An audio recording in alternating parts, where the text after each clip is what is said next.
We'll dive into football, Eagles, Lions, and everything else.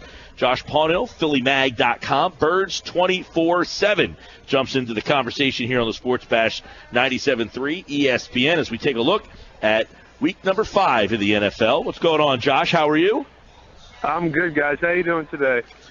Very good, and I know coming off the bye week, sometimes things get a little slow, but things picking back up. But I guess I'll let you chime in. You cover the league. You've been around NFL locker rooms, and are you surprised at all by the news about the ratings? I mean, the ratings all over the NFL dropping all over the place, and if you have a theory or a reason as to what that might be, the reason that might be.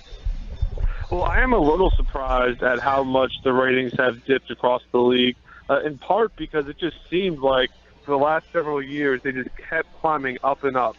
And, despite the Ray Rice scandal, despite all of these incidents that generated negative publicity for the NFL, ratings were still climbing seemingly no matter what.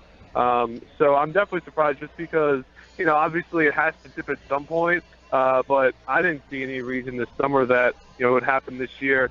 I do understand, though, when some fans talk about the talent in the league, like there aren't, a ton of quarterbacks, at least in my view.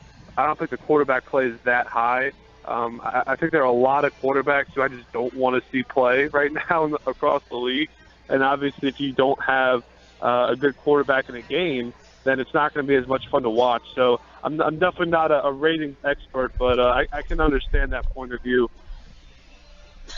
Yeah, Josh, and a lot of it, obviously we mentioned the officiating, how bad the officiating is. And I wonder if any of the players, talk about that off the record, just like how, that I think so far today the feedback we are getting is that is the number one thing that the listeners and the fans of football are turned off by is how poorly the game is officiated. I think that's interesting because that's not something that I've heard come up any more than in the past. But honestly, I think part of that is because the Eagles are playing so well. So when you're 3-0, you're not really going to complain about too many things. You're just really going to talk about what you're doing well, even off the record, about what's going well. So I haven't heard that much about that from players. But I do think part of that is just because, when your team's undefeated, then you're not going to spend too much time complaining about anything. Yeah, so, you can keep sending us text messages, everybody out there, 609-403-0973 on the Dubell Lumber text board. Josh, of course, getting ready for this week, and the Eagles playing the Lions. On paper, just looking at the records and some comparable matchups, this seems to be a pretty favorable matchup for the Eagles. Is this a perfect spot for them coming out of the bye, or is this one of those classic trap games? Yeah, I completely agree with you. I mean, not only are the Eagles simply more talented and I think better coached than the Lions, but also the way the matchup's set up. I mean, if you look at the Lions' offense, really the one unit that's been a huge question mark for them is the offensive line. They've given up 10 sacks so far, which is top 10 in the NFL. I want to say the first-round pick, Taylor Decker, he may have given up 4 sacks alone. And obviously, getting to the quarterback is something the Eagles have done well. They've gotten 10 sacks themselves on defense, which is top 10 in the league. So just that matchup along the lines, that's one thing Doug Peterson preaches is, these games are won and lost along the offensive and defensive lines on both sides of the ball. And that's one unit where I really think the Eagles have a significant advantage. And that's why, even though Marvin Jones is second in the league in receiving, I'm not sure how much time Matthew Stafford is going to have to throw to him because the Eagles are going to be getting in his face a lot. Yeah, we know that, and I guess that's another storyline in this game, the defense of the Eagles against the Lions. Jim Schwartz, 5 years in Detroit, took over an 0-16 team, got them to the playoffs 1 year, and then 5 years later he was out the door. Not a great record in Detroit by any stretch of the imagination. However, at least had them somewhat serviceable. I mean, 7-9 the year that he got fired. How big of a week is this for him? Is he downplaying, or has he been pretty upfront about how much this game means for him? The last time he played the Lions, he got carried off the field by his Buffalo defense. Yeah, I do think there is added emotion. I mean, even though we're, 2 years, 3 years removed from that, he's already been back to Ford Field twice. not just from the line, or not just when the Bills played the Lions the year after he got fired, but the Bills also played the Jets in Detroit because of a snowstorm. Had to change the venue. The league had to change the venue. But I don't think it's as much added emotion. He's been back to Detroit, not just football-wise, but he's visited the city a lot with his wife and his family. And so there is a little bit of added emotion to it. But that's one thing Jim Schwartz said today. You guys would be surprised how much I actually root for the Lions. He said that if it's not in direct conflict with the Eagles, I hope the Lions win every week, because that's a team where he still knows a coach. He still knows about a dozen of the players.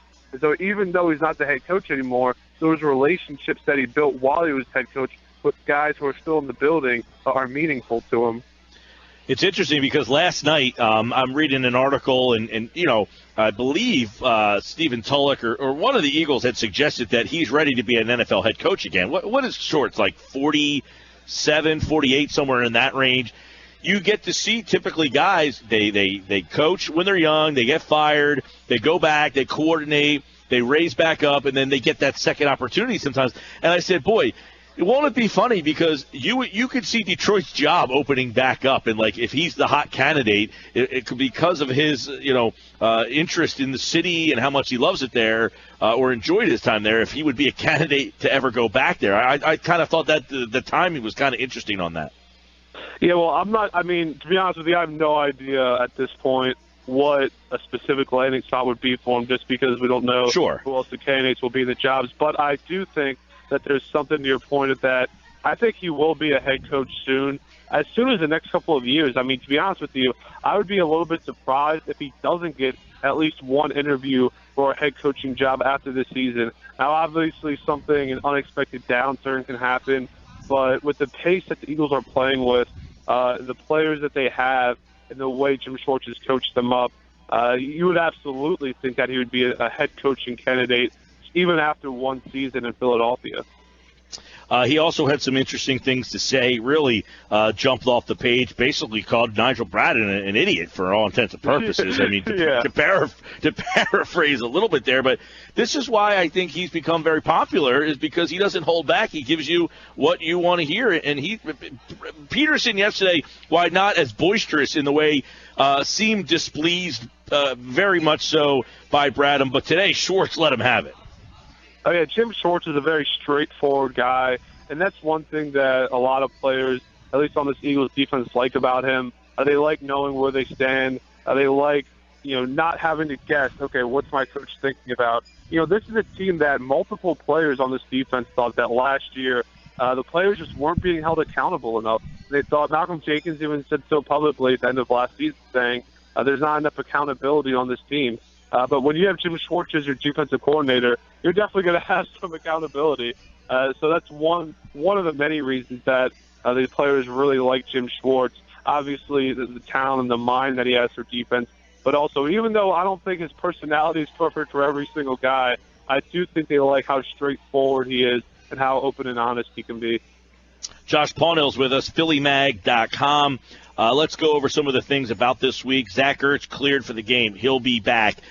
Doug commented on this was his plan from the get-go to have all three tight ends going. But how much getting Ertz back does that help this offense and just add to this offense, really? Just another wrinkle, it seems like. Yeah, getting Zach Ertz back is significant for Doug Peterson and this Eagles offense. Even back during the offseason, before the Eagles were really practicing or getting to work, it was clear that Jordan Matthews and Zach Ertz were going to be the two focal points of this offense. And so even though Trey Burton wasn't as good against Pittsburgh, but obviously played well against Chicago, Brent Selleck always gives you good production at tight end. But Zach Ertz, not only is he their best tight end, but having him back as well as Brent Selleck and Trey Burton, the three tight end package is something the Eagles, and really not just the coaches but the players too, have really been looking forward to rolling out and utilizing during games. Jordan Matthews is very excited to see these three tight end packages. It's going to be real tough if your defense to match it, because typically if you have three tight ends on the field on offense, the defense is going to go to a base defense. But that's a really tough thing to do against this Eagles team, because all three guys, particularly Trey Burton and Zach Ertz, are going to be receiving threats. But if you go nickel and bring in an extra defensive back, well, all three of these guys, they can also block pretty well too. So then Carson Wentz can change the play as he has the freedom to do and as he's done several times throughout each game to a run play because they have the size advantage. So that's going to be something that the Eagles are really looking forward to rolling out, but I also think they'll have a lot of success with. Yeah, that's a good point because they have used 3 tight ends. It's just one of them wasn't really a receiving option, Matt Tobin. Now you add that extra wrinkle into the mix here. Josh, Lane Johnson obviously looks like he's going to play this week. Is there going to be a resolve after Sunday? Will this be the final time we see him potentially until late in the year? Yeah, well, if precedent holds true, then I think we'll hear about Lane Johnson's 10-game suspension being upheld sometime next week. At what point in the week, obviously, is anyone's guess, but just based off how the league typically operates in terms of the time they take after hearing an appeal, it's typically that 7 to 10 week-long range. So I would imagine that this Lions game is going to be the last time we see Lane Johnson until toward the end of the season. What's the options now? We know Big V's name has been mentioned. How much of a possibility is that? Was that surprising to hear that he is an option? It definitely was surprising. I mean, to be honest with you, he wasn't someone that I was very impressed with throughout training camp in the preseason. But according to the Eagles coaches, particularly the offensive line coach Jeff Stoutland, has been impressed with how Big V has operated in practice and how he's improved over the last month since the regular season began. Because even though he's not practicing with the first-team offensive line, as the scout team offensive lineman, he's going up against guys like Brandon Graham, Connor Barwin, Vinny Curry on a regular basis. So Brandon Graham talked yesterday about how he's been impressed with the development and progression of Vaitai. So that is definitely something I was surprised by, but when you learn about the things that you don't see and how he's doing in practice, then it's not so surprising because of how well Alan Barber is doing at left guard. And if you're the Eagles and you only have to adjust one position instead of 2, then that's going to be something that you definitely think strongly about. Hey, Josh, a year ago, these two teams played on Thanksgiving, and it was a butt whipping. I mean, the Eagles got smoked. It maybe was the end of Kelly's tenure. Maybe that game's the one that just broke the camel's back and basically got things moving into a different direction here. Here we are, not a full year later, but, almost 300 days later, and these two teams seem like night and day different from Thanksgiving Day. Is it pretty amazing to think about the last time these two teams played to see where the Eagles are today as opposed to where they were just Thanksgiving Day 1 year ago? Yeah, I mean, it's amazing that really there's no need to even go back and rewatch that game or for the guys to go back and spend too much time on that film. Not just different personnel, but particularly on the Eagles side, different schemes and different coaches. But if you're the Eagles, how happy are you that Calvin Johnson is no longer in the NFL? I mean, he's obviously the big reason that they lost last year and got embarrassed on Thanksgiving in front of a national audience. So you have no Calvin Johnson to worry about. You have a new head coach, a new quarterback, a new defensive coordinator, all who have done extremely well to start the season. It really couldn't be that much different than it was last season. But even a month ago, I'm surprised at how well this matchup favors them compared to just before the season started. Yeah, and of course, Eric Rowe was the guy that got picked on that night or that day, and he's no longer here either. And the Eagles and the Lions, totally different teams. Doug Peterson said that yesterday, how different these two teams are. He also mentioned that he did watch a little bit of the film of those two games, but he said, we're different, they're different. And I think you can see that in the records and where these two teams are heading. Josh Paunil, PhillyMag.com. Birds 24/7 is where you can check out his stuff as the Eagles get ready for the Lions this week. Thanks, Josh. Thanks for having me, Mike.